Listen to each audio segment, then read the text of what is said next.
Taong 1978. Dahan-dahang bumababa ang lamig ng umaga sa San Felipe, isang maliit na bayan sa paanan ng kabundukan ng Cordillera, kasabay ng hamog na nakabitin sa pagitan ng mga burol ng pino. Basa pa ang maliit na daan patungo sa palengke dahil sa labi ng ulan kagabi. Mula sa malayo, naaamoy na ang malakas na halimuyak ng sabaw, nagmumula sa isang simpleng kainan na tinatawag na bulaluhan sa bundok. Ang kainan ay pag-aari ni Mang Celso, isang lalaking nasa katanghalian ng buhay na may magiliw na ngiti at malumanay na boses na kinagigiliwan ng marami. Araw-araw, mula sa pagsikat pa lamang ng araw sa likod ng mga taniman ng gulay, dinarayo na ang maliit na kainan. Ang mga magsasaka at maglalako ng gulay ay humihinto sandali bago tumuloy sa palengke. Ang mga trooper ng jeep at tricycle ay tumatabi upang painitin ang kanilang mga katawan sa isang mangkok ng mainit na sabaw. Ang mga estudyante ay dumarating ng sama-sama habang nagtatawanan, hawak ang kanilang kakarampot na baon. Kilala ng lahat si Mang Celso bilang isang mabuting tao, mapagbigay at masipag. Sa likod ng mga dingding na gawa sa kawayan na medyo luma na, ang amoy ng sabaw ay palaging nagbibigay ng kapanatagan. Mula sa kusina, maririnig ang tunog ng kumukulong singaw at ang malaking sandok na tumatama sa kalderong bakal. Sabi ng mga tao, may kakaibang kapangyarihan ang lasa ng bulalong gawa ni Mang Celso. Sino mang tumikim nito, tiyak na babalik-balikan. Ang linamnam nito ay hindi katulad ng ibang bulalo sa buong lalawigan. May lasa itong mahirap ipaliwanag, mainit sa lalamunan ngunit tila nagpapayanig din sa dibdib. Si Rico, isang binatang mekaniko mula sa kalapit na baryo, ay madalas pumunta roon kasama ang kanyang matalik na kaibigang si Benji. Madalas silang umupo sa sulok ng kainan, ninanamnam ang kanilang mga mangkok ng bulalo habang pinag-uusapan ang kanilang mga pangarap. Madalas magbiro si Benji na balang araw ay magbubukas din siya ng sarili niyang bulaluhan. Tatawa lamang si Mang Celso kapag naririnig ito at pagkatapos ay marahang tatapikin ang balikat ng binata. Ang mahalaga, anya, ay tiyaga at katapatan. Hindi raw mawawala ang grasya. Ngunit sa nakalipas na linggo, hindi na nakikita si Benji sa kainan. Nawala siya ng walang anumang bakas o paalam. Ang kanyang ina, si Aling Nena, ay pabalik-balik sa palengke, nagtatanong sa lahat kung nasaan ang kanyang anak. Walang sinumang nakakaalam. Ang huling balita ay may nakakita kay Benji na tumutulong kay Mang Celso sa kusina ng kainan isang gabi. Pagkatapos noon, wala nang sinumang nakakita sa kanyang lumabas. Ang mga gabi sa San Felipe ay tila lalong naging tahimik. Mas maagang bumababa ang hamog kaysa karaniwan. Mula sa direksyon ng taniman ng patatas sa likod ng kainan, madalas may marinig na kakaibang tunog, parang may bumagsak sa basang lupa. Ngunit ipinapalagay na lamang ng mga residente na ito'y tunog ng pusang gubat o mga daga na naghahanap ng pagkain. Walang sinuman ang naghinala. Para sa kanila, si Mang Celso ay masyadong mabuti para pagdudahan. Madalas siyang magbigay ng libreng bulalo sa mga ulila at ipinamamahagi ang natirang paninda sa bahay ampunan. Isang hapon, dumating si Rico ng mag-isa. Umupo siya sa bangkong kahoy malapit sa bintana. Malapit nang magsara ang kainan. 2 customer na lang ang natitira, inuubos ang sabaw sa kanilang mga mangkok. Mula sa kusina, maririnig ang tunog ng sandok na tumatama sa kaldero, sinasabayan ng mahinang pagkanta ni Mang Celso. Pinagmasdan ni Rico ang direksyon ng kusina na may kakaibang pakiramdam. Mula nang mawala si Benji, pakiramdam niya ay hindi na pareho ang kainan. Mayroong kakaiba sa hangin na nagpapatindig ng kanyang balahibo. Nang dumating ang kanyang mangkok ng bulalo, dahan-dahan niya itong tinikman. Masarap pa rin, malinamnam at malambot ang karne. Ngunit sa dulo ng kanyang dila, may naramdaman siyang mapait. Malabong lasa, parang kalawang ng bakal. Matagal niyang tinitigan ang kanyang mangkok bago inalis ang tingin. Nahagip ng kanyang mga mata ang isang bagay sa ilalim ng mesa sa kusina. Isang lumang sako na may madilim na mansa sa dulo. Kumabog ang kanyang dibdib, ngunit mabilis niyang inalis ang tingin ng lumingon si Mang Celso habang nakangiti. Nang hapong iyon, nagsimulang mamula ang langit ng San Felipe. Umakyat ang hamog mula sa lambak, nilalamon ang mga bahay sa malayo. Naglakad si Rico pauwi na may mabigat na hakbang. Sa kanyang isipan ay umalinggaw ang boses ni Benji ilang linggo na ang nakalipas. Sinabi nito na hiniling ni Mang Celso na tulungan siyang magtadtad ng karne hanggang gabi. Hindi ito pinansin ni Rico noon. Ngunit ngayon, ang mga salitang iyon ay tila dumadagan sa kanyang dibdib. Huminto siya sandali sa pababang kalsada, nakatingin sa direksyon ng kainan na unti-unting tinatakpan ng hamog. Mula sa malayo, makikita ang liwanag ng isang maliit na gasera na kumikislap sa kusina. Maririnig ang mahinang tunog ng metal na nagkikiskisan, tulad ng isang kutsilyong hinahasa sa bato. Nanginginig si Rico kahit hindi pa gaanong malamig ang hangin. Alam niyang mayroong mali doon, ngunit tumatanggi ang kanyang puso na maniwala. Paano magkakaroon ng madilim na sikreto ang isang taong kasing buti ni Mang Celso? Ngunit ng gabing iyon, pagdating niya sa bahay, ang malabong amoy ng lansa ay nananatili pa rin sa dulo ng kanyang ilong. Sa bahay ni Aling Nena, isang maliit na lampara ang nagbibigay ng andap-andap na liwanag sa mesang kahoy. Nakaupo ang matandang babae habang tinititigan ang litrato ni Benji. Tahimik na tumutulo ang kanyang mga luha. Sa labas, umiihip ang hangin mula sa kabundukan, dala ang amoy ng basang lupa at tira ng ulan. Walang nakakaalam na sa likod ng mabangong sabaw na nakakatakam, may nakatagong kwento na unti-unting iayanig sa buong San Felipe. Nang gabing iyon, tinakpan ng hamog ang buong kalangitan, at sa gitna ng katahimikan, ang bulaluhan sa bundok, ay nanatiling nakatayo na may kusinang hindi kailanman tuluyang namamatay ang apoy. Dumating ang umaga sa San Felipe na may mahinang sinag ng araw. Malamig pa rin ang hangin at ang natirang hamog ay dahan-dahang gumugulong sa pagitan ng mga bubong ng bahay. Sa palengke, nakaupo pa rin si Aling Nena sa harap ng kanyang pwesto ng gulay. Maputla ang kanyang mukha, namamaga ang mga mata. Isang linggo na siyang hindi nakakatulog ng mahimbing. Mula nang mawala si Benji, naging tahimik ang kanyang buhay. Ang mga taong dumadaan ay nagbibigay lamang ng kaunting aliw. Sabi nila, baka nagpunta sa Maynila si Benji, naghahanap ng trabaho. Ngunit sa puso ni Aling Nena, alam niyang mayroong mali. Dumating si Rico kinaumagahan, dala ang isang basket ng gulay para iabot. Tinulungan niya si Aling Nena ng walang imik. Malungkot ang kanyang mga mata. Naaalala pa niya ng malinaw kung paano tumawa ang kanyang kaibigan sa kainan ni Mang Celso. Ngayon, sa tuwing dumadaan siya sa lugar na iyon, ang kanyang puso ay tila hinihila sa isang takot na mahirap ipaliwanag. Ang kainan ay nananatiling abala. Araw-araw pa rin itong mahaba ang pila. Nagtatawanan ang mga tao, humihigop ng mainit na sabaw, pinupuri ang lasa ng bulalo na sinasabing walang kapantay. Ngunit sa gitna ng ingay, may napansin si Rico na kakaiba. Nakita niya si Mang Celso na nagdadala ng isang metal na timba mula sa kusina patungo sa balon sa likuran. Sa timba, may makapal na likidong madilim ang kulay. Dahan-dahan niya itong ibinuhos sa lupa at pagkatapos ay binuhusan ng tubig. Sinikap ni Rico na huwag tumitig ng matagal, ngunit naamoy ng kanyang ilong ang hindi pangkaraniwang lansa na tumatago sa amoy ng sinangag na bawang na nagmumula sa kaldero. Mayroong nagsimulang kumulo sa kanyang kalooban. Nais niyang malaman ang katotohanan. Tanghali, isang dalaga ang dumating sa kainan. Ang pangalan niya ay Lia, isang estudyante sa kolehiyo na nagsusulat ng kanyang thesis tungkol sa tradisyonal na lutuin ng Cordillera. Maingat niyang itinala ang mga sangkap at paraan ng pagluluto ng bulaluhan sa bundok.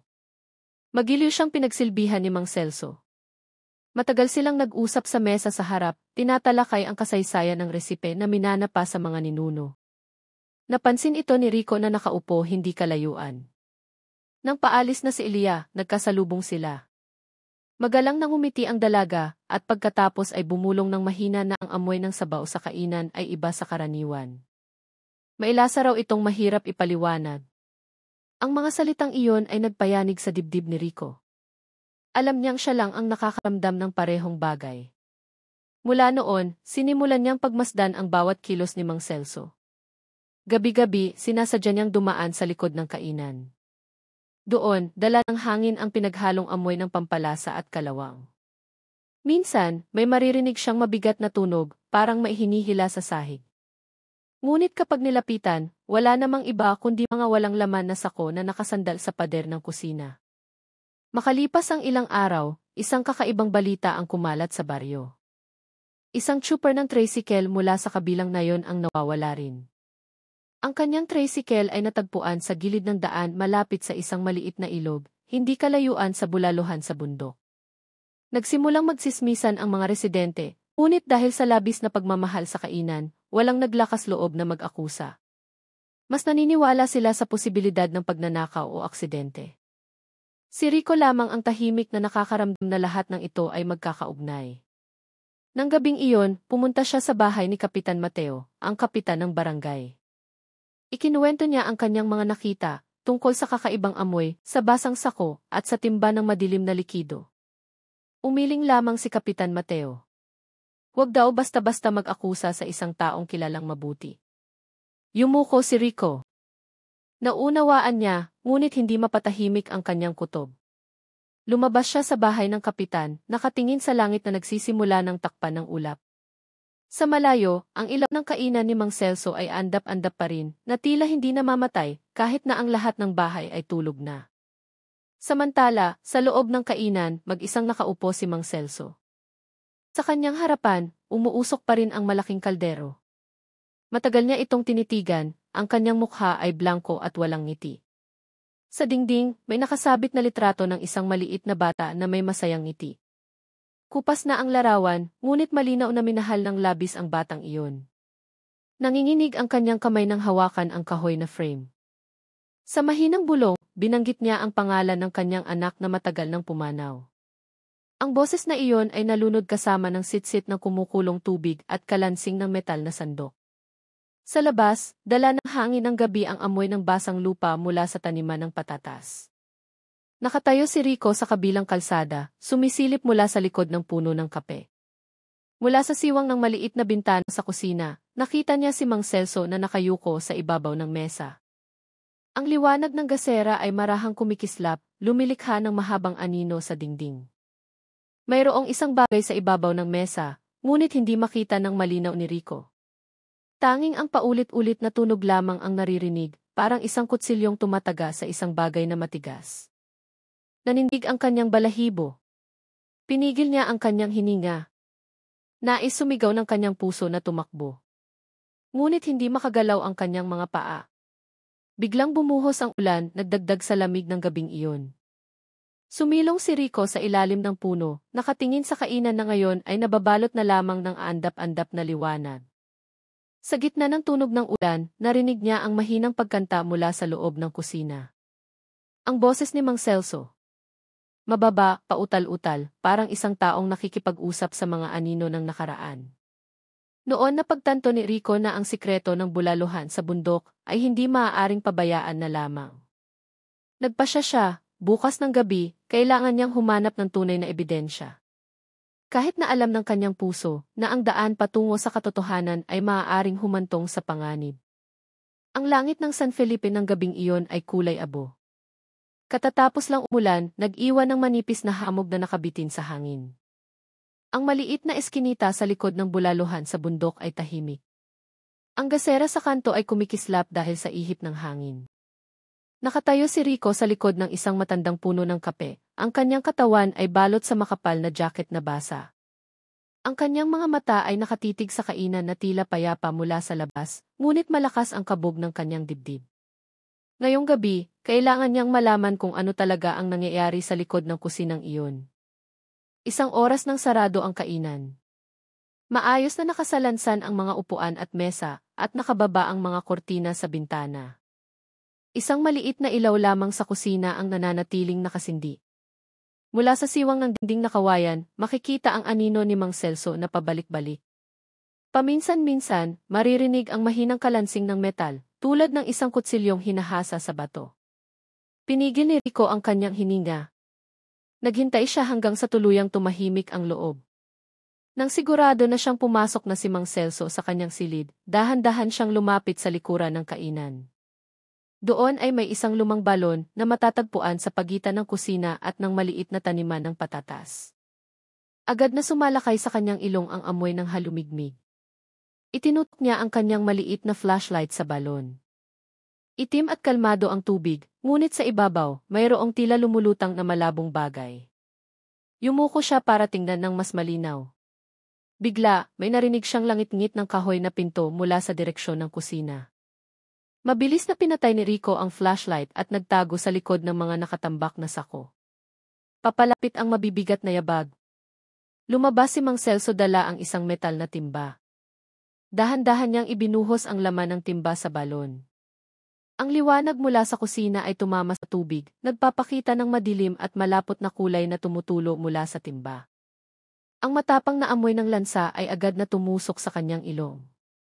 Pinigil ni Rico ang pagduduwal. Alam niyang ang amoy na iyon ay hindi mula sa karne ng baka. Pagkatapos, matagal na tumayo si Mang Celso sa gilid ng balon, nakatitig sa tubig ng tahimik. Marahang gumalaw ang kanyang bibig, parang nagdarasal o nakikipag-usap sa isang hindi nakikitang nilalang. Pagkatapos noon ay bumalik siya sa kusina, dahan-dahang isinara ang pinto. Lumabas si Rico mula sa kanyang pinagtataguan. Mabilis pa rin ang tibok ng kanyang puso. Lumapit siya sa balon, tinitigan ang tubig gamit ang kanyang maliit na flashlight. Sa ibabaw ay may maliliit na piraso na parang tela, ngunit nang hawakan niya ito, hindi pala tela. Malambot at madulas ito, parang balat. Napaurong siya, namumutla.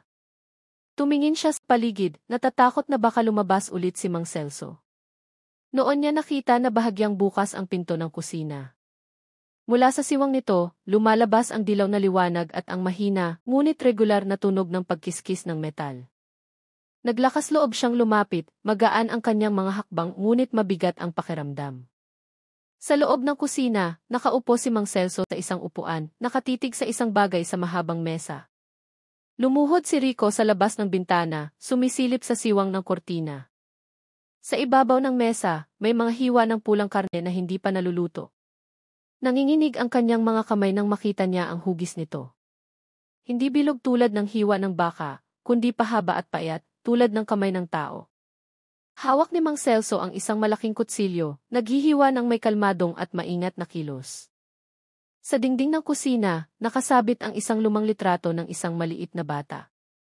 Sa ilalim nito ay may maliit na plato na may mga bulaklak ng sampagita at insenso na umuusok pa. Ang kapaligiran sa silid ay parang isang halo ng kusina at altar. Matagal na tumitig si Rico, naninikip ang kanyang dibdib. Biglang tumigil ang tunog sa loob. Lumingon si Mang Celso sa direksyon ng bintana, ang kanyang mga mata ay matalim na nakatingin sa labas. Agad na dumapa si Rico, naninikip ang kanyang paghinga. Narinig niya ang papalapit na mga yabag, at pagkatapos ay ang tunog ng dahan-dahang pagbukas ng pinto. Tahimik. Tanging ang tunog ng mga kulisap sa gabi at ang hindi regular na tibok ng puso ang naririnig. Ang ilang segundo ay parang habang buhay. Kinapitan ni Rico ang basang lupa, sinusubukang pigilan ang kanyang katawan na gumalaw. Umihip ang hangin ng gabi, dala ang amoy ng sabaw mula sa kusina. Narinig niya ang mabigat na boses ni Mang Celso na mahinang nagsasalita. Sabi niya, nakauwi ka na, anak. Busog ka na ba dyan? Ang boses na iyon ay napakalambing, ngunit nagpatindig din ng balahibo. Hindi maintindihan ni Rico kung sino ang kanyang kinakausap. Pagkaraan ng ilang sandali, isinara muli ang pinto. Dahan-dahang lumayo ang mga yabag. Naglakas loob lamang si Rico na bumangon. Nanginginig ng husto ang kanyang katawan. Tumakbo siya pababa sa maliit na daan patungo sa bahay. Muling pumatak ang manipis na ulan mula sa langit. Sa buong paglalakbay, magulo ang kanyang isipan. Ang imahe ng mga hiwa ng karne sa mesa, ang amoy ng lansa mula sa balon, at ang boses ni Mang Celso na nagsasalita mag-isa ay patuloy na umalingaungaw. Alam niyang ang gabing ito ay hindi lamang kutob. Baka wala na si Benji. Ngunit ang mas nakakatakot, ang sikreto ng bulaluhan sa bundok ay maaaring mas malaki pa kaysa sa kanyang inaakala. Sa bahay, matagal na nakaupo si Rico sa harap ng bintana. Ang liwanag ng gasera ay tumatama sa kanyang maputlang mukha. Tinitigan niya ang ulan sa labas na may blangkong mga mata. Sa kanyang puso, ipinangako niyang hahanapin ang ebidensya na magbubukas sa mga mata ng lahat. Bukas, babalik siya. Hindi lamang para sumilip, kailangan niyang magdala ng isang bagay na totoo, isang bagay na magpapakita ng katotohanan, kahit na mga hulugan ito ng pagtaya sa kanyang sariling buhay. Ang umaga sa San Felipe ay mas malamig kaysa karaniwan. Ang makapal na hamog ay nakabitin ng mababa sa pagitan ng mga bubong ng bahay at mga puno ng pino sa dalisdis. Ang mga ibon ay nag-aatubiling lumabas sa kanilang mga pugad. Dahan-dahang naglakad si Rico sa maliit na daan patungo sa palengke. Malungkot ang kanyang mga mata, maputla ang kanyang mukha. Ang gabing nagdaan ay napakabigat para kalimutan. Sa tuwing ipipikit niya ang kanyang mga mata, bumabalik ang imahe ng mga hiwa ng karne sa mesa ni Mang Celso. Sinubukan niyang iwaksi ito, ngunit ang amoy ng lansa ay nananatili pa rin sa dulo ng kanyang ilong. Sa palengke, abala pa rin gaya ng dati. Sumisigaw ang mga tindera upang ialok ang kanilang mga paninda. Sa isang medyo tahimik na sulok, nakaupo si Aling Dena na nag-aayos ng gulay na may pagod na mukha. Nang makita si Rico, bahagya siyang umiti. Yumuko si Rico, mabigat ang kanyang puso. Nais niyang magkwento, ngunit natatakot siyang dagdagan ang pasanin ng matandang babae. Sinabi na lamang niya na patuloy niyang hahanapin ang balita tungkol kay Benji. Dahan-dahang tumango si Aling Dena at pagkatapos ay tumingin sa malayo, sa bundok na nababalot ng hamog. Noon muling nagkita si Rico at si Elia. Dala ng dalaga ang kanyang kwaderno at isang maliit na kamera na nakasabit sa kanyang liig. Magiliw siyang bumati, tinanong kung nakita na ba ni Rico kung paano magluto si Mang Celso. Sabi niya, may kakaiba sa kulay ng sabaw sa kainan, masyadong madilim, ngunit ang aroma ay malakas at iba sa ibang bulalo. Matagal na tinitigan ni Rico si Elia. Sa kanyang puso, naramdaman niyang ito na ang pagkakataon na hindi na itago ang sikreto ng mag-isa. Umupo sila sa isang kapihan malapit sa palengke. Ikinuwento ni Rico ang ilan sa kanyang mga nakita, nang hindi binabanggit ang lahat ng detalye. Sinabi niya na huling nakita si Benji sa kainan na iyon at kagabi ay may naamoy siyang hindi pangkaraniwan mula sa likod ng kusina. Seryosong nakinig si Elia, matalas ang kanyang mga mata ngunit hindi nag-aakusa. Sa halip, sinabi niyang nakarinig din siya ng mga balita tungkol sa ilang taong nawawala sa paligid. Lahat sila ay may iisang pagkakatulad. Huling nakitang kumakain sa bulaluhan sa bundok. Natigil ang kanilang pag-uusap nang tumunog ang maliit na kampana sa kapihan. Pumasok ang ilang customer. Tumingin si Rico sa labas ng bintana, nakita ang hamog na nagsisimulang humupa. Mahina niyang sinabi na babalik siya sa kainan ngayong gabi. Nagulat si Lia, ngunit hindi sinubukang pigilan. Sa halip, nag-alok siyang sumama, dala ang kanyang maliit na kamera. Sabi niya, kung talagang mayroong mali, ang visual na ebidensya ay maaaring magbukas sa mga mata ng marami. Nag-alinlangan si Rico, ngunit pagkatapos ay tumango. Nang hapong iyon, nagpanggap silang mga ordinaryong customer. Abala ang kainan gaya ng dati. Naglilingkod si Mang Celso nang may mainit na ngiti. Mabilis ang kanyang mga kamay sa pagsandok ng bulalo, ibinubuhos ang mainit na sabaw sa mga mangkok. Umupo si Rico sa sulok habang inihahanda ni Elia ang maliit na kamera sa loob ng kanyang bag. Pinagmasdan nila ang bawat kilos. Sa kusina, may malaking timba sa isang sulok. Sa ilalim ng mesa, nakalatag pa rin ang lumang sako. Walang kahina-hinala para sa isang ordinaryong tao, ngunit para kay Rico, lahat ay tila pamilyar na. Nang magsimulang dumilim at kumonti na ang mga customer, nagpanggap si Elia na pupunta sa banyo na nasa likod ng kainan. Mula roon, makikita niya ang bahagi ng kusina. Tumingin siya sandali at pagkatapos ay pinigil ang kanyang hininga. Sa mesang kahoy, may mga bakas ng madilim na mansa na hindi pa nalilinis. Mabilis siyang kumuha ng litrato at pagkatapos ay bumalik sa upuan. Tiningnan siya ni Rico na may pagtatanong. Dahan-dahang tumango si Elia, nagbigay ng senyas na may nakuha siya. Pagkatapos magbayad, dahan-dahan silang lumayo. Mula sa malayo, lumingon si Rico sa direksyon ng kainan. Nakita niya si Mang Celso na nakatayo sa harap ng pinto, tinitingnan sila ng may matalim na tingin. Ang ngiti na karaniwang mainit ay tila malamig na ngayon. Sinikap ni Rico na manatiling kalmado, ngunit nanginginig ang kanyang puso. Pakiramdam niya ay tila tumatagos ang tingin na iyon sa kanyang isipan, na parang alam ni Mang Celso kung ano ang kanilang binabala.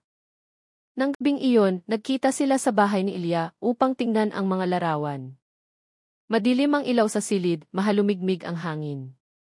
Nang lumitaw ang larawan sa screen ng kamera, natigilan silang dalawa. Sa pagitan ng mga anino ng kaldero at mesa sa kusina, malinaw na makikita ang hugis ng isang bagay na kahawig ng kamay ng tao, putol ang kalahati, at nakausli mula sa tumpok ng karne. Tinitigan ni Rico ang screen ng walang imik, namumutla ang kanyang mukha. Tinakpan ni Elia ang kanyang bibig, halos sumigaw. Mahabang katahimikan ang bumalot sa silid. Sa labas, umihip ang hangin ng gabi sa bintana na may mahinang tunog. Sa wakas ay nagsalita si Rico na kailangan nilang mag-ulat kay Kapitan Mateo. Ngunit pinaalala ni Elia na kung walang matibay na ebidensya, ituturing lamang silang nagkakalat ng paninirang puri. Alam ni Rico na tama iyon. Kaya ng gabing iyon, gumawa sila ng isang matapang desisyon. Babalik sila sa bulaluhan sa bundok, hindi bilang mga customer, kundi bilang mga saksi. Sa pagkakataong ito, ere-record nila ang lahat. Bago maghiwalay, mataman na tiningnan ni Elia si Rico. Sabi niya, anuman ang mangyari, huwag siyang mawalan ng lakas ng loob. Tumango lamang si Rico. Alam niyang hindi madali ang landas na kanilang pinili. Sa labas, muling dahan-dahang bumuhos ang ulan. Isa-isang namatay ang mga ilaw ng bahay. Sa malayo, mula sa direksyon ng bundok na nababalot ng hamog, maririnig ang sunod-sunod na tahol ng aso. Nang gabing iyon, muling nalunod ang San Felipe sa lamig at misteryo. Ang langit ng San Felipe ng gabing iyon ay tila malungkot, tinakpan ng makapal na ulap ang buwan, nag-iwan ng andap-andap na liwanag na bumabagsak sa basang kalsada. Katatapos lang umulan, nag-iwan ng manipis na hamog na nakabitin sa hangin. Nakatayo si Rico sa isang maliit na sangang daan malapit sa taniman ng patatas, naghihintay kay Elia. Basa ang kanyang jacket sa balikat, ang kanyang hininga ay parang usok sa malamig na hangin. Sa tuwing umiihip ang hangin, nanginginig ang mga dahon ng saging na parang mga bulong. Mahaba ang gabi. At alam niyang ang gagawin nila ay hindi pangkaraniwan. Maya-maya, dumating si Elia dala ang isang maliit na bag at flashlight. Tense ang kanyang mukha, ngunit determinado ang kanyang mga mata. Nagkatinginan sila ng walang imik. Alam nilang dalawa ang panganib na naghihintay.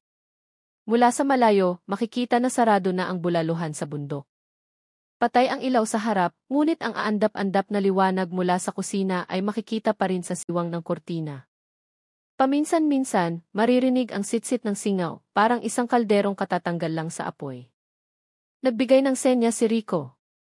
Dahan-dahan silang gumalaw patungo sa likod ng kainan, ginagamit ang dilim ng gabi.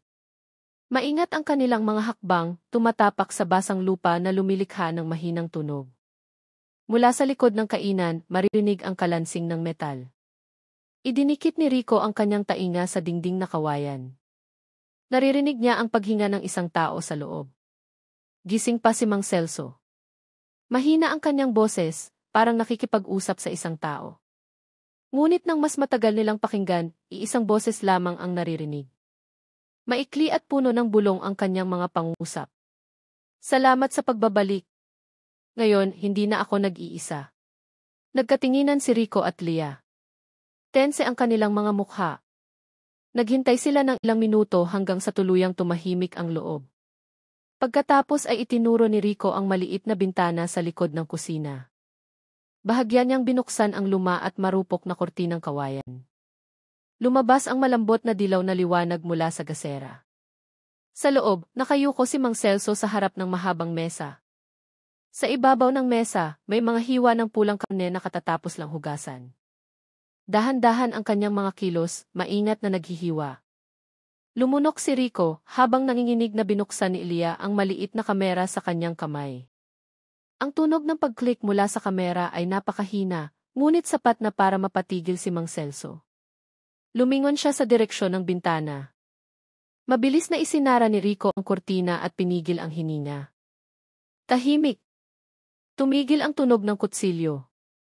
Tanging ang tunog ng tubig na tumutulo mula sa gripo patungo sa metal na timba ang naririnig.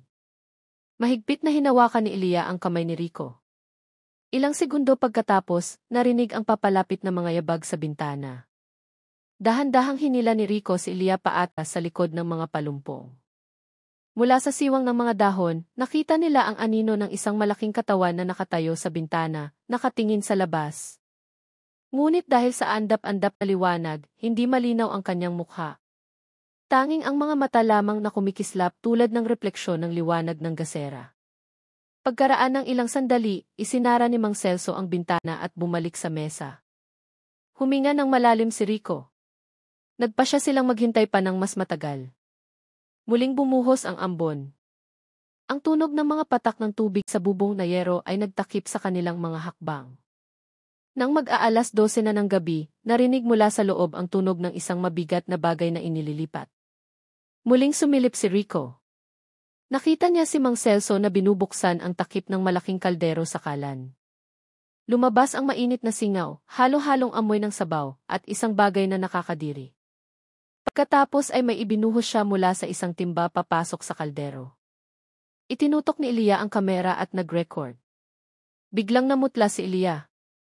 Itinuro niya ang screen ng kamera, bumubulong ng halos walang tunog. Sa loob ng timba, may makikitang bagay na kahawig ng piraso ng katawan ng tao. Maliit ang hugis nito, parang kamay na may kumpletong mga daliri. Halos sumigaw si Rico, ngunit pinigilan niya, nanginginig ang kanyang katawan, ang kanyang mga mata ay nakatitig sa kusina, umaasang ito'y isang ilusyon lamang. Ngunit nang iangat ni Mang Celso ang malaking sandok para haluin, malinaw nilang nakita ang piraso na lumubog sa kumukulong sabaw. Tinakpan ni Elia ang kanyang bibig, tumulo ang kanyang mga luha. Hindi niya kayang tumingin pa. Dahan-dahang hinila siya ni Rico paatras. Kailangan nilang umalis bago mahuli. Ngunit ilang hakbang pa lamang, lumangit-ngit ang lupa sa ilalim ng paa ni Rico dahil sa isang marupok na kahoy sa likod ng daan. Ang tunog na iyon ay nagpalingon kay Mang Celso. Matalim ang kanyang mga mata na nakatingin sa direksyon ng bintana.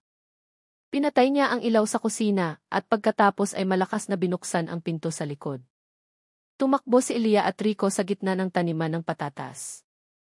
Ang kanilang mga hakbang ay lumilikha ng tilamsik ng tubig sa basang lupa.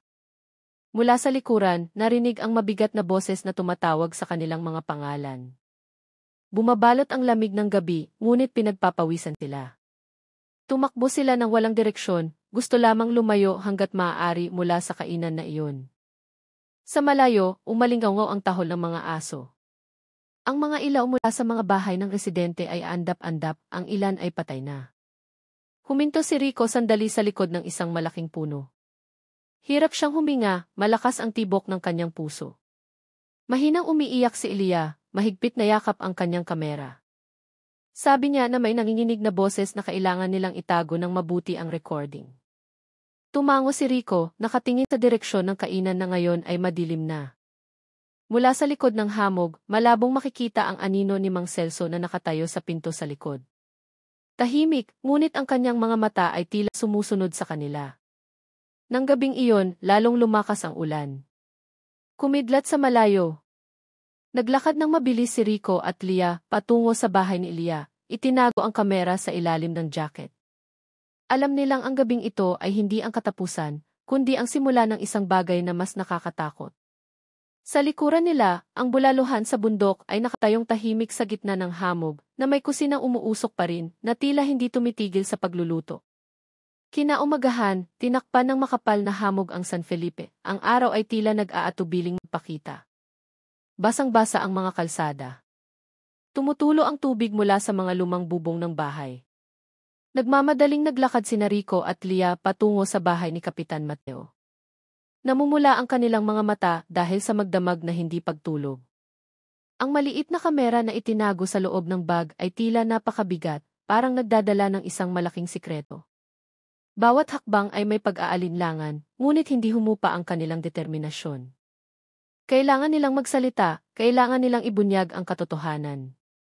Sa beranda ng bahay, nakaupo si Kapitan Mateo, humihigop ng mainit na kape. Tiningnan niya ang dalawang kabataan na may pagtataka. Tense ang mukha ni Rico habang sinusubukan ni Elia na pigilan ang panginginig. Matapos magbigay galang, umupo sila sa mga silyang kawayan. Agad na sinabi ni Rico na ito ay tungkol sa bulaluhan sa bundok, tungkol sa isang bagay na nakita niya mismo. Kumunot ang noo ni Kapitan Mateo, dahan-dahang inilagay ang kanyang tasa. Kalmado ang kanyang tono, ngunit puno ng hindi paniniwala. Pagkatapos ay binuksan ni Rico ang maliit na kamera. Ipinakita niya ang recording na kuha kagabi. Magalaw ang imahe, madilim ang liwanag, ngunit sapat na malinaw. Makikita si Mang Celso sa kusina na may blankong mukha, pagkatapos ay lumipat ang imahe sa kumukulong balon. May mahinang tunog na parang may tumatawag sa pangalan ni Rico. Matagal na tinitigan ni Kapitan Mateo ang screen nang walang imik. Makalipas ang ilang minuto, tumayo siya at huminga ng malalim. Mahina niyang sinabi na ito ay maaaring isang panlilin lang ng liwanag o refleksyon ng tubig. Natigilan si Rico. Hindi siya makapaniwala na muling lumabas ang mga salitang iyon mula sa parehong bibig. Yumuko si Elia, kinagat ang labi para pigilan ang pagkadismaya. Sinabi ni Kapitan Mateo na susubukan niyang tawagan ang ilang residente upang suriin ang kainan mamayang hapon. Ngunit iginiit niya na huwag muna nilang ikalat ang kwentong ito. Kung mali, maaaring masira ang pangalan ng isang tao. Tumingin si Rico sa sahig, nakakuyom ang kanyang mga kamao. Alam niyang ang salitang "ki mamaya" ay nangangahulugang walang gagawing aksyon ngayon. Samantalang bawat minuto ay maaaring may isa pang buhay na mawala.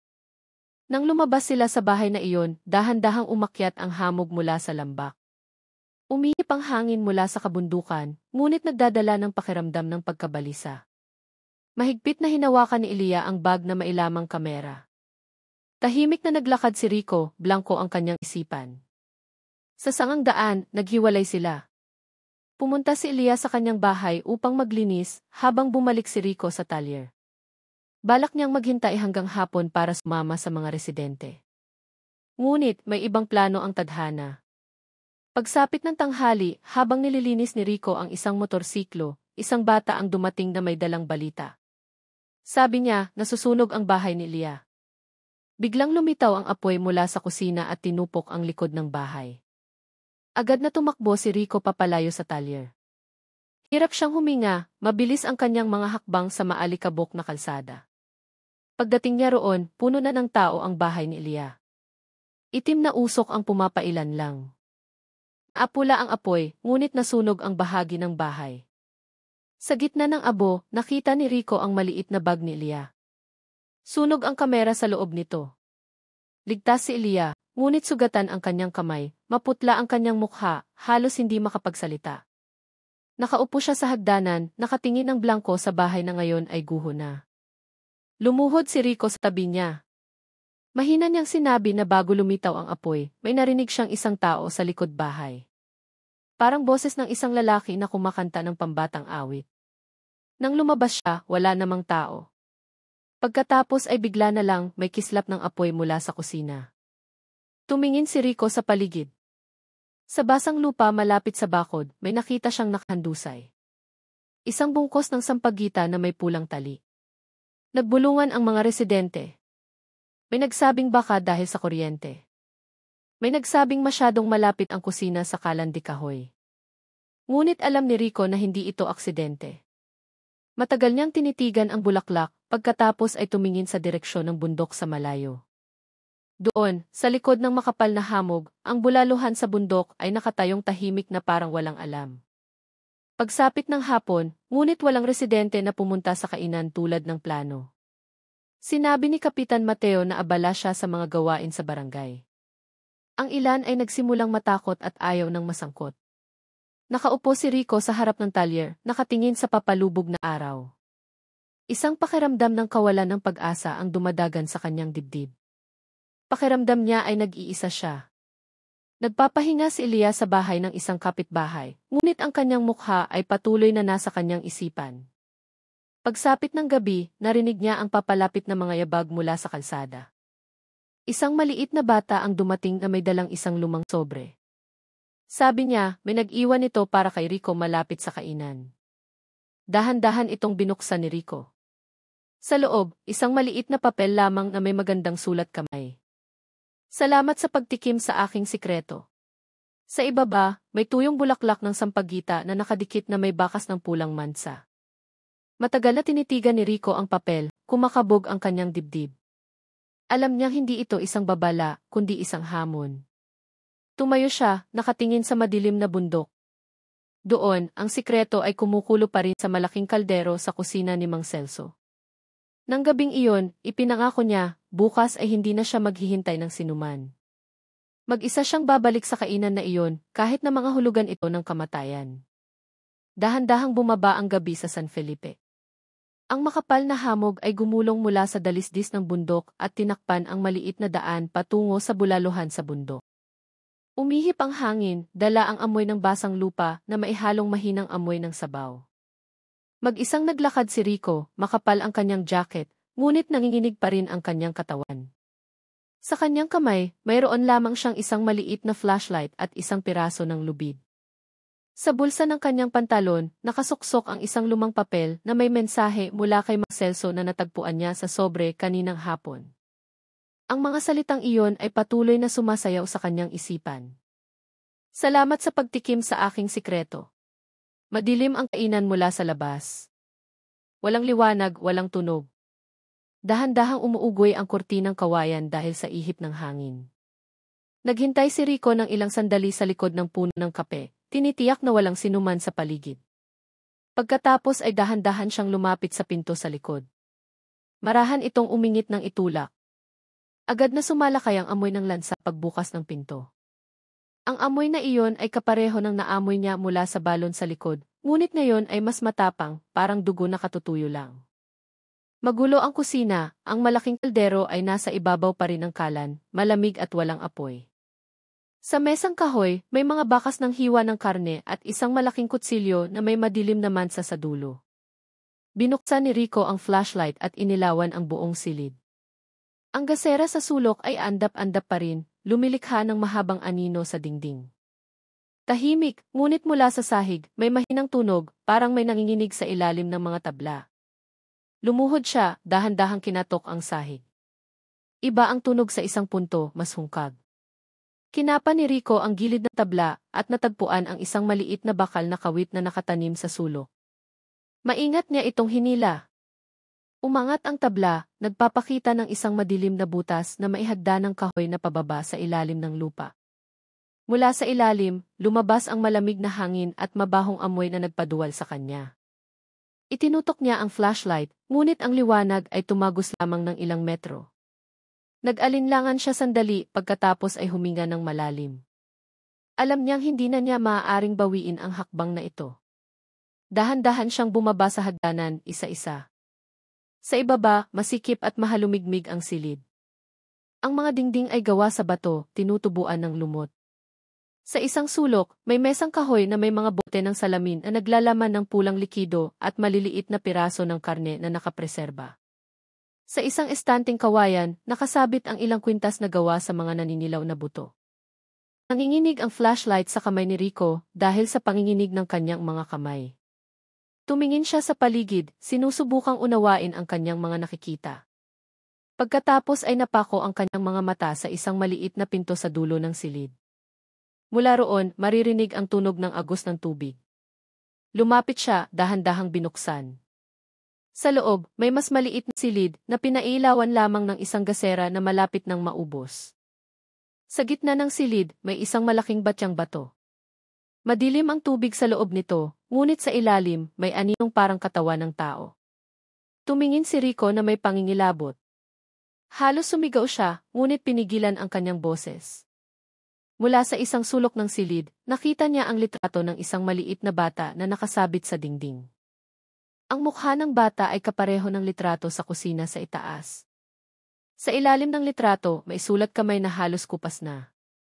Hindi na dapat magutom ang anak ko. Bigla, may narinig siyang mabibigat na yabag sa itaas. Umingit ang sahig na kahoy. Papalapit ang tunog sa butas. Pinatay ni Rico ang flashlight at pinigil ang hininga. Mula sa liwanag ng gasera na tumatago sa siwang, makikita ang anino ng isang tao na nakatayo sa itaas ng hagdanan.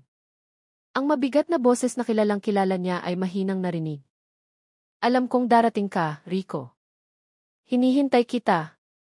Dahan-dahang umatras si Rico. Nanginginig ang kanyang katawan.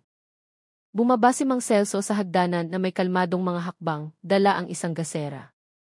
Kalmado ang kanyang mukha, ngunit ang kanyang mga mata ay puno ng kadiliman. Sinubukan ni Rico na humanap ng daan palabas, ngunit ang nag-iisang hagdanan ay nakasara na mula sa itaas. Nasukol siya. Matagal siyang tinitigan ni Mang Celso, at pagkatapos ay nagsalita ng may blankong boses na hindi niya kailanman sinadyang gumawa ng masama.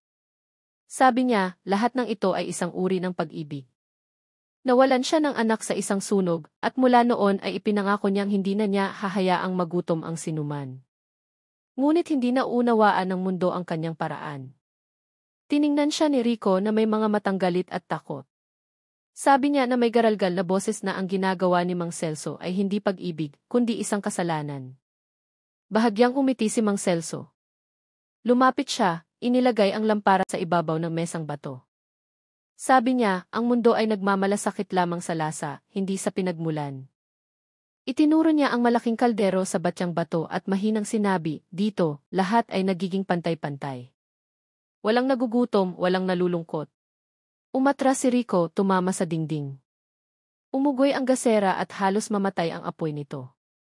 Sa andap-andap na liwanag, ang mukha ni Mang Celso ay tila kalahating tao, kalahating anino. Bigla, may narinig na malakas na tunog mula sa itaas. Bumukas ang pinto ng kusina.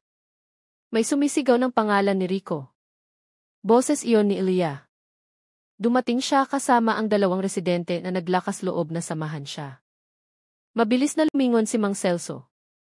Sa gitna ng kaguluhan, sinipa ni Rico ang mesang bato hanggang sa mahulog ang gasera sa sahig. Kumalat ang apoy sa tela at basang dingding, lumikha ng makapal na usok. Tumakbo si Rico sa hagdanan, tinulak ang katawan ni Mang Celso ng buong lakas. Nahawakan ang kanyang kamay, ngunit nagawa niyang makawala at umakyat palabas. Hinila siya ni Lia paglabas ng kanyang ulo sa kusina. Tumakbo sila palabas sa gabi, habang mula sa ilalim ay maririnig ang isang garalgal na tawa na may kasamang sigaw. Nagsimulang lumaki ang apoy, nag-aapoy mula sa mga siwang ng tabla at bintana ng kusina. Sumisigaw ang mga residente ng tulong. Ang hamog ng gabi ay humalo sa usok, nagpasikip sa hangin. Nakatayo sina Rico at Lia sa malayo, nakatingin sa kainan na nagsisimulang lamunin ng apoy. Maririnig ang malakas na tunog ng mga nababasag na kahoy at pumutok na kaldero. Sa gitna ng apoy, malabong makikita ang anino ni Mang Celso na nakatayo sa hagdanan sa ilalim ng lupa, nakatingin sa kanila ng walang ekspresyon. Mahigpit na hinawakan ni Rico ang kamay ni Elia. Pumailan lang ang apoy, nagbibigay liwanag sa hamog na bumabalot sa bundok. Ang bulaluhan sa bundok, na dating ipinagmamalaki ng mga residente, ay nasusunog na ngayon. Sa hangin, may amoy na nakakasulasok na nagpatakip sa ilong ng lahat. Walang sinumang naglakas loob na lumapit. Matagal na tinitigan ni Rico ang apoy at pagkatapos ay bumulong ng mahina. Nasunog na ang sikreto mo, Mang Celso. Ngunit ang anino nito ay mananatili dito magpakailanman. Kinaumagahan, hindi pa rin nawawala ang hamog sa bundok. Ang mga labi ng sunog sa bulaluhan sa bundok ay umuusok pa rin.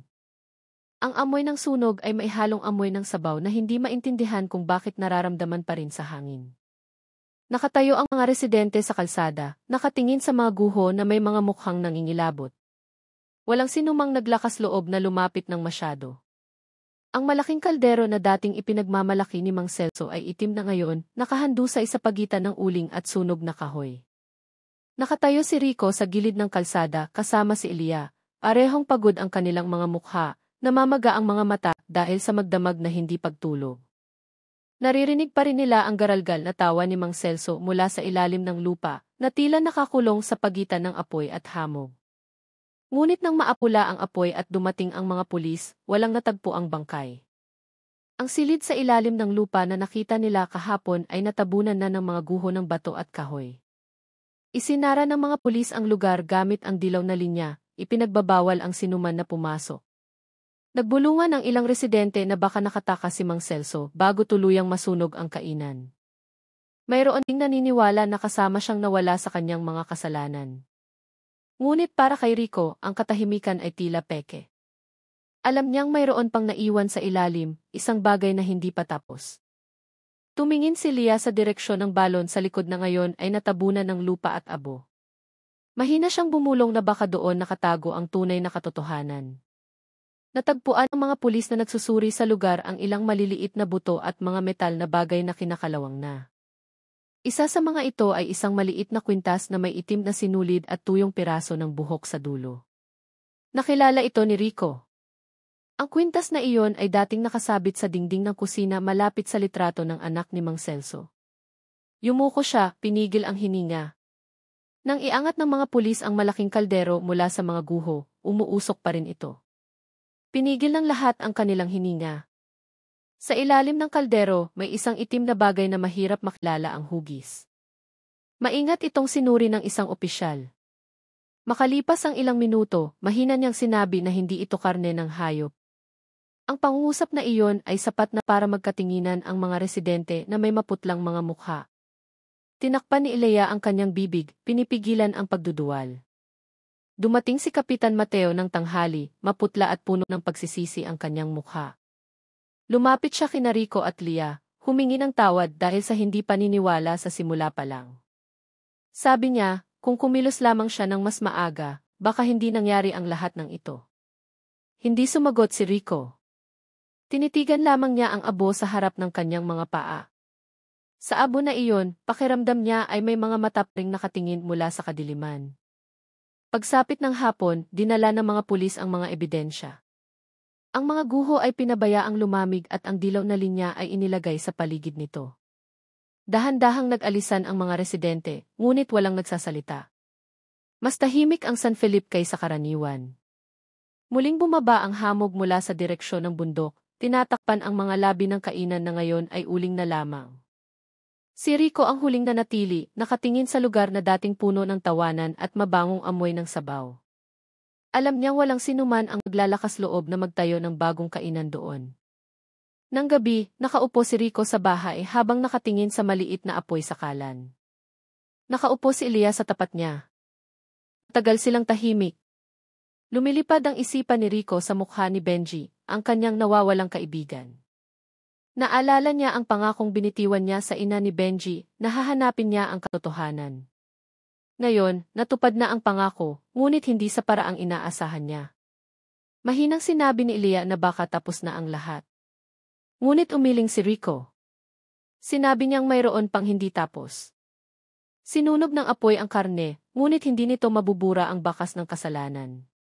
Tiningnan siya ni Elia na may pagtataka, ngunit hindi nagtanong. Sa labas ng bintana, dahan-dahang bumuhos ang ulan, binabasa ang tahimik na bakuran.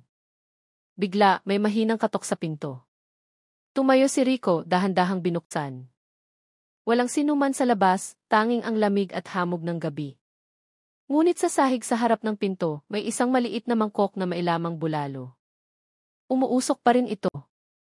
Napasigaw si Elia at umatras. Matagal na tinitigan ni Rico ang mangkok. Malinaw ang sabaw nito, ngunit sa ilalim ng mangkok, may isang hibla ng buhok na nakapulupot, parang itim na sinulid. Mabilis niyang isinara ang pinto, at pagkatapos ay umupo na may maputlang mukha. Sa labas, ang tunog ng ulan ay dahan-dahang naging parang mga yabag na papalayo. Walang nakakaalam kung sino ang nag-iwan ng mangkok. Ngunit alam nilang dalawa, ang sikreto ng bulaluhan sa bundok ay hindi pa tuluyang namamatay. Nang gabing iyon, muling binalot ng hamog ang San Felipe. Sa gitna ng tunog ng ulan, mahinang narinig ang isang malambing na awit na parang mula sa malayo. Ang boses na narinig nila sa lumang balon, malambing, nakapapayapa, ngunit nagpapasikip sa dibdib. Ilang araw matapos ang sunog, bumalik sa normal ang San Felipe. Muling naging abala ang palengke, nagtatakbuhan ang mga bata sa kalsada, at bumababa ang hamog tuwing hapon na parang walang nangyari. Ngunit para kina Rico at Lia, ang mga araw matapos ang trahedya ay hindi na kailanman naging pareho. Sinubukan nilang mamuhay ng normal, ngunit tuwing gabi ay mayroong kakaibang pakiramdam. Na parang mayroon mula sa nakaraan ng kainan na ayaw pang umalis. Sa talyer, madalas na pakiramdam ni Rico na may nagmamasid sa kanya mula sa pinto sa likod. Kapag lumingon siya, wala namang tao, tanging ang anino ng puno ng kape na umuugoy sa ihip ng hangin. Ngunit kapag bumalik siya sa trabaho, maririnig ang isang malambing na boses, parang bulong mula sa isang taong kilalang-kilala niya. Minsan, mahina nitong binabanggit ang kanyang pangalan, minsan ay humuhuni lamang ng isang pambatang awit madalas kantahin ni Benji, ang awit na narinig din niya sa gabi kung kailan bumukas ang balon. Ganoon din ang naranasan ni Elia. Sa kanyang bagong bahay, tuwing gabi bago matulog, biglang lumilitaw ang amoy ng mainit na sabaw ng walang dahilan. Malambing ang amoy ngunit nagpapadiri sa kanya. Sinubukan niyang huwag pansinin, ngunit sa tuwing umuulan, maririnig ang tunog ng basang mga yabag mula sa terasa. Humihinto ang tunog sa harap mismo ng pinto at pagkatapos ay nawawala. Ngunit kinaumagahan, palaging may naiiwan doon. Minsan ay isang bungkos ng sampagita, minsan ay isang maliit na walang laman na mangkok na may tuyong bakas ng sabaw sa ilalim. Sa ikatlong gabi matapos ang sunog, nanaginip si Rico ng kakaiba. Nakita niya ang bulaluhan sa bundok na muling nakatayo, buo tulad ng dati. Maliwanag ang mga ilaw, maririnig ang ingay ng mga kutsara at mangkok. Sa loob ng kainan, lahat ng customer ay nakangiti, ngunit ang kanilang mga mukha ay maputla na parang kandila. Sa likod ng mesa, nakatayo si Mang Celso na may malinis na damit at mainit na ngiti. Umakaway siya, tinatawag si Rico para umupo. Nang humakbang si Rico, sabay-sabay siyang tiningnan ng lahat ng customer. Blanko, malamig at tahimik ang kanilang mga tingin. Nais niyang sumigaw, ngunit hindi lumalabas ang kanyang boses. Nagising siya na basang-basa ng pawis. Maririnig ang tunog ng ulan mula sa labas. Nang tumingin siya sa direksyon ng mesa, nakita ni Rico ang isang walang laman na mangkok doon, basa pa, na parang katatapos lang gamitin. Nanginginig siya. Walang nakakaalam kung paano napunta ang mangkok sa kanyang bahay. Mabilis siyang tumayo, itinapon ito sa labas ng bintana. Ngunit mula ng gabing iyon, sa tuwing susubukan niyang matulog, maririnig ang isang mahinang sitsit sa kanyang tainga, parang tunog ng isang malaking kalderong kumukulo. Kinaumagahan, pumunta si Lia sa talyer. Maputla ang kanyang mukha. Sabi niya, kagabi ay may kumatok sa kanyang bintana, ngunit nang tingnan niya, wala namang tao. Tanging isang itim na anino lamang na nakatayo sa hamog, tahimik, matagal na nakatingin sa kanyang bahay bago nawala. Seryosong tiningnan ni Rico si Lia. Alam nilang dalawa na hindi ito aksidente.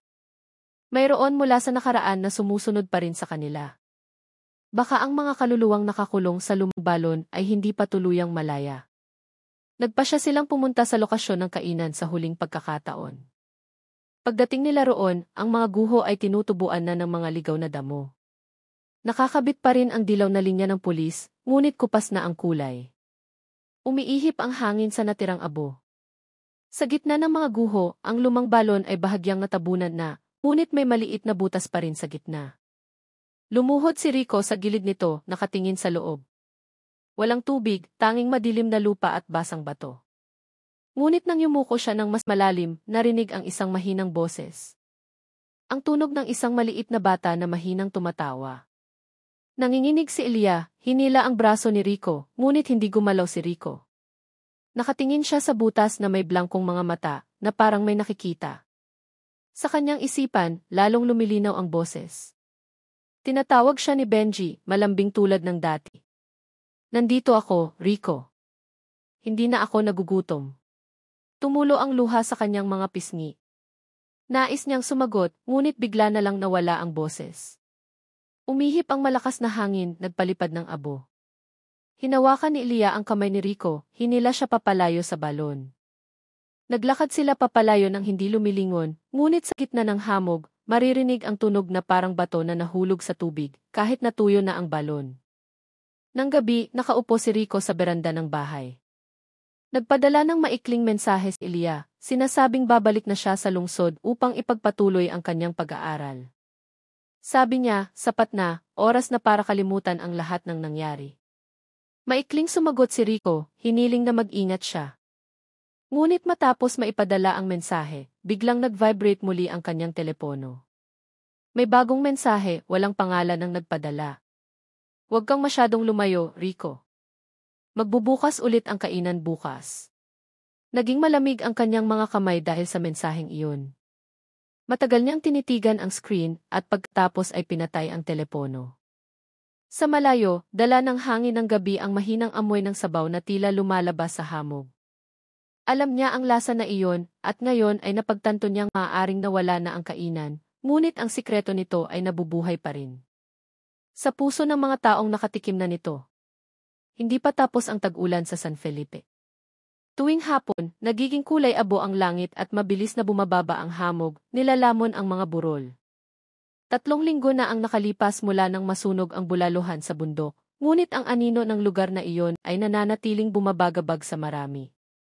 Kahit na nawasak na ang kainan, ang kwento tungkol sa lasa ng bulalo nito ay nananatiling buhay.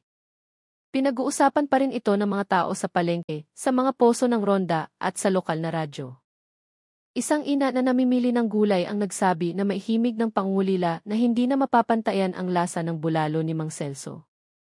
Ang linamnam nito ay nananatili pa rin sa kanyang dila. Karaniwan lamang ang pangungusap na iyon para sa mga hindi nakakaalam kung ano talaga ang nangyari. Ngunit para kay Rico, ang mga salitang iyon ay parang isang kutsilyong humihiwa sa kanyang dibdib. Tahimik siyang nakatayo sa gilid ng daan, nakikinig ng hindi makapagsalita. Nasa lungsod na ngayon si Lia. Itinulat niya ang kwento ng kainan para sa kanyang proyekto sa kolehiyo.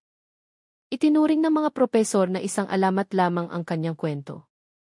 Ngunit sa tuwing binabasa niya muli ang kanyang sinulat, lumilitaw ang malambing na amoy ng sabaw sa kanyang silid sa dormitoryo.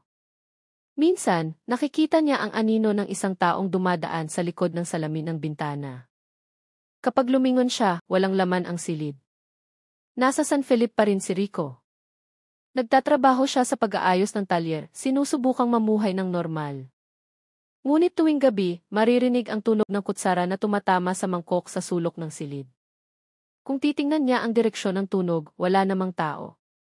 Ngunit tuwing umaga, sa kanyang mesa, palaging may isang maliit na bilog na karne, kulay rosas, at ang amoy ay kapareho ng amoy ng bulalo na dating nagpapadiri sa kanya. Hindi niya ito kailanman hinawakan. Isang umaga, may balitang dumating sa kanya mula sa lungsod ng Baguio. May isang bagong kainan na tinatawag na bulaluhan sa bundok na bago. Ang may-ari ay isang matandang lalaki mula sa San Felipe. Ang kanyang mukha ay halos kamukha ni Mang Celso. Natigilan si Rico nang marinig ang balita. Alam niyang isang bagay na dapat ay natapos na ay muling nabuhay. Na may pagkabalisa, pinaneho niya ang kanyang lumang motorsiklo patungong Baguio. Mahabang paglalakbay sa mga palikulikong daan at hamog na hindi nawawala. Pagdating niya roon, natagpuan niya ang isang maliit na kainan sa gilid ng isang taniman.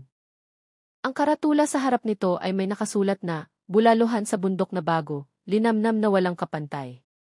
Ang pangalan ng may-ari ay nakasulat na Mang Guzman. Matagal na tumayo si Rico sa harap ng kainan.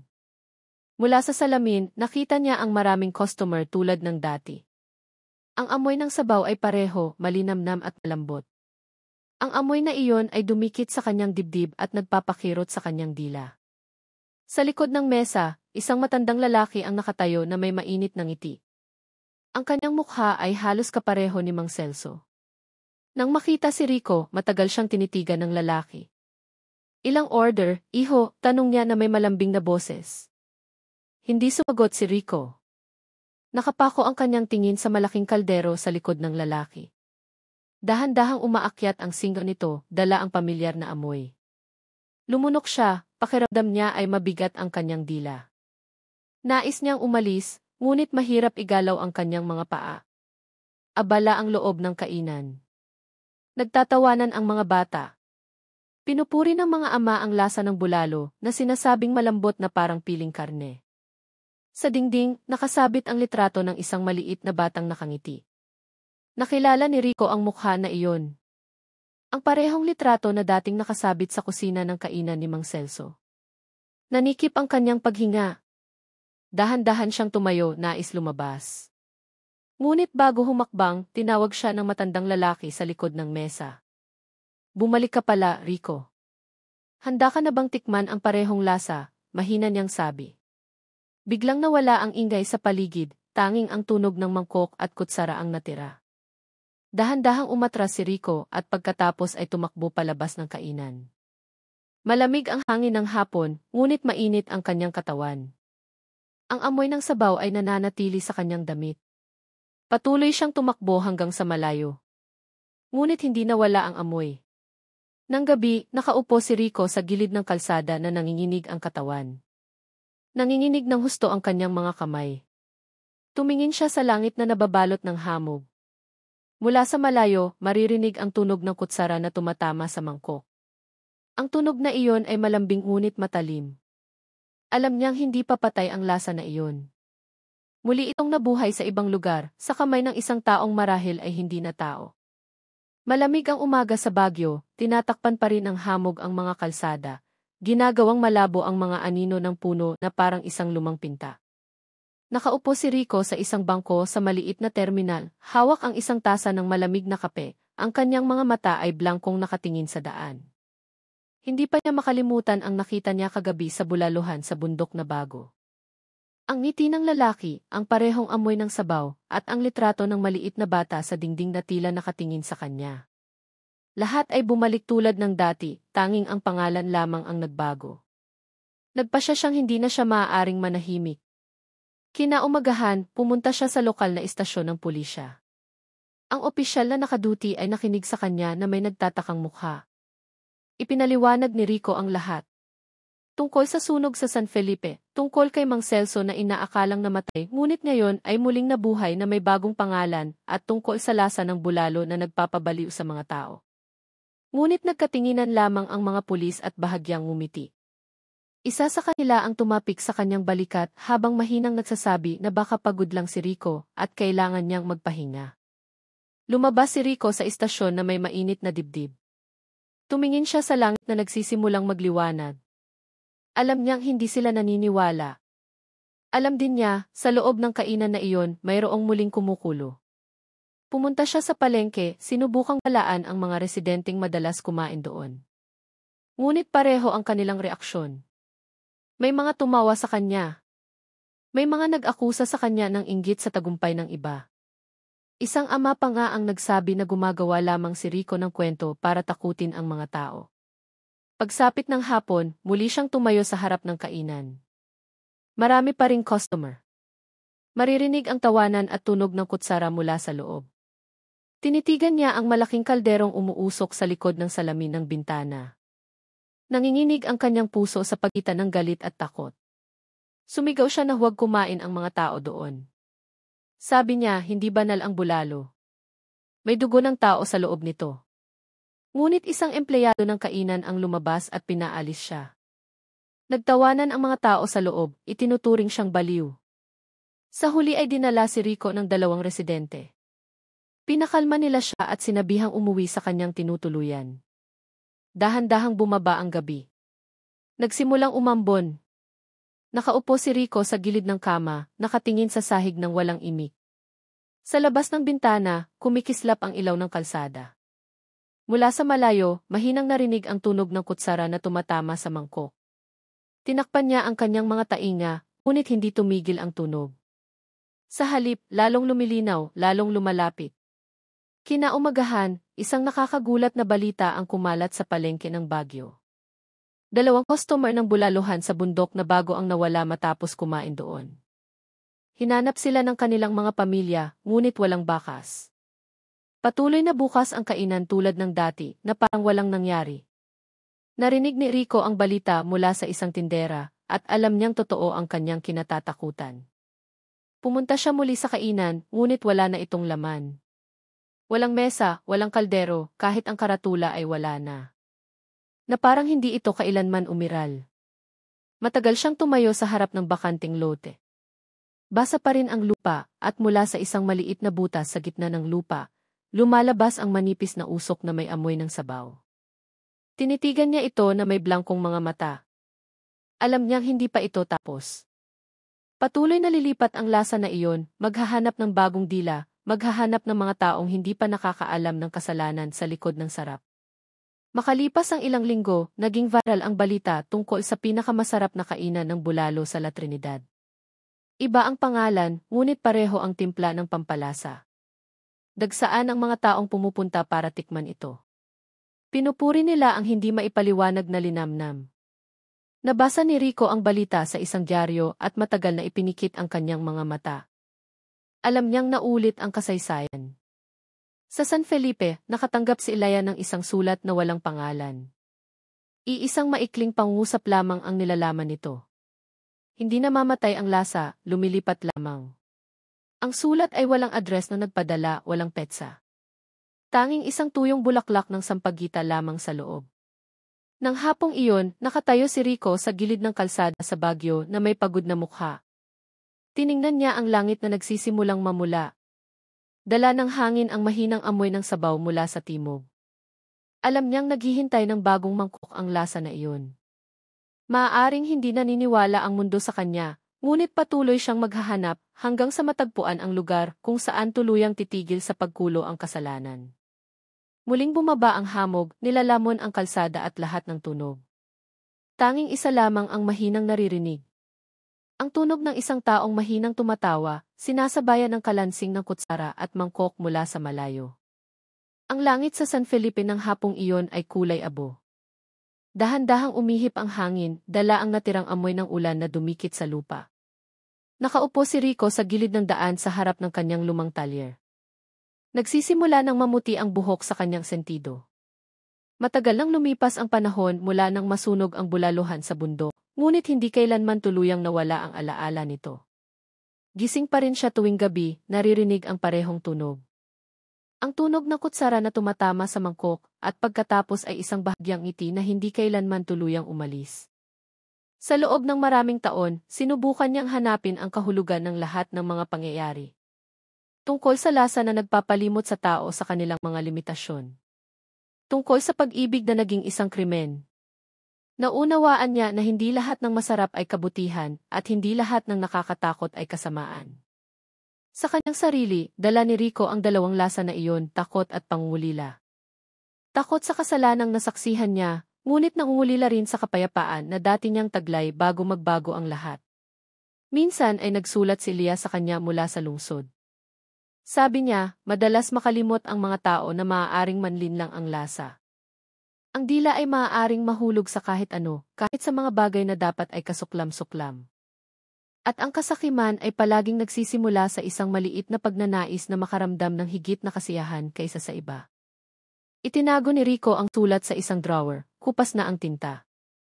Ngunit sa tuwing binabasa niya ito, mas nakakaramdam siya ng kapayapaan. Isang umaga, isang maliit na bata ang dumating sa talyer. Dala niya ang isang sirang bisikleta at humingi ng tulong kay Rico. Ang bata ay may kayumangging balat, maningning ang kanyang mga mata. Habang naghihintay, nagkwento siya tungkol sa isang bagong kainan ng bulalo sa kabilang bayan na napakaabalang. Ang lasa raw nito ay pambihira. Matagal na tinitigan ni Rico ang bata at pagkatapos ay bahagyang ngumiti. Hindi na siya nakakaramdam ng galit o takot. Ang mundo ay palaging magkakaroon ng bagong lasa, sabi niya sa kanyang sarili. Ngunit kailangang malaman ng tao kung saan hihinto. Tinapik niya ang ulo ng bata at mahinang sinabi na hindi lahat ng lasa ay dapat habulin. Minsan, ang pinakamabuting lasa ay ang pakiramdam ng sapat na. Ngumiti ang bata, hindi gaanong naunawaan at pagkatapos ay nagpaalam. Tinitigan siya ni Rico hanggang sa mawala sa kanto. Naging mainit ang kanyang puso. Sa unang pagkakataon sa mahabang panahon, nakaramdam siya ng kapayapaan. Pagsapit ng hapon, naglakad siya sa burol sa likod ng bahay.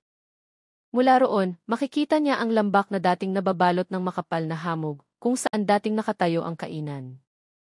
Ngayon, isang bakanting lot na lamang na may ilang talahib na tumutubo. Ipinikit ni Rico ang kanyang mga mata, narinig ang tunog ng hangin na dumadaan sa damuhan. Sa tunog na iyon, tila narinig niya ang tawa ni Benji at ang malambing na bulong ni Leah. Lahat ay tila malayo, ngunit malapit din sa puso. Lumuhod siya, itinanim ang isang maliit na bungkos ng sampagita sa lupa, at pagkatapos ay bumulong ng mahina. Lahat ng madilim ay lumipas na, hayaan na ang katotohanan ay manatili sa lupa, at ang mali ay bumalik sa abo. Natutunan ko na bawat tao ay maaaring maligaw dahil sa maling lasa, ngunit maaari pa ring umuwi kung ang puso ay handang maging tapat. Ang araw ng hapon ay marahang suminag sa gitna ng hamog. Matagal na tumayo si Rico na nakatingin sa lambak at pagkatapos ay ngumiti. Patuloy ang buhay. Maaaring magbago ang mundo, ngunit dapat manatiling buhay ang konsensya. Sa malayo, maririnig ang tunog ng mga ibon na umuuwi sa kanilang mga pugad. Isang simpleng tunog ngunit nagdudulot ng kapayapaan. Nang gabing iyon, tahimik ang San Felipe. Wala nang amoy ng sabaw sa hangin, tanging ang amoy ng basang lupa at ang malamig na hangin ng bundok. Isinara ni Rico ang talyer at pagkatapos ay umupo sa silyang kawayan sa harap ng bahay. Tumingin siya sa langit at bumulong ng mahina.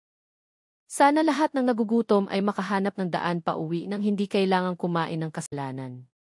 Pagkatapos ay bahagya siyang ngumiti, nakatingin sa direksyon ng bundok na nagsisimulang takpan ng hamog. Sa kanyang puso, tanging ang pasasalamat ang natira. Sa wakas, matapos ang lahat ng takot at kadiliman, naunawaan na niya ang tunay na kahulugan ng buhay, hindi tungkol sa lasa sa dila, kundi tungkol sa pakiramdam sa puso. Ang buhay ay hindi laging tungkol sa paghahanap ng pinakamasarap na lasa, kundi tungkol sa pag-aaral na kilalanin ang hangganan sa pagitan ng pagnanasa at kabutihan. Huwag hayaang takpan ng kasakiman ang mga mata ng puso. Bawat katotohanan, gaano man katagal itago, sa huli ay lilitaw sa ibabaw tulad ng singaw mula sa isang kumukulong kaldero. Kung naantig ka sa kwentong ito, huwag kalimutang isulat ang iyong opinyon sa comment section at ibahagi ang kwentong ito sa mga kaibigan na nangangailangan ng paalala tungkol sa kahulugan ng buhay.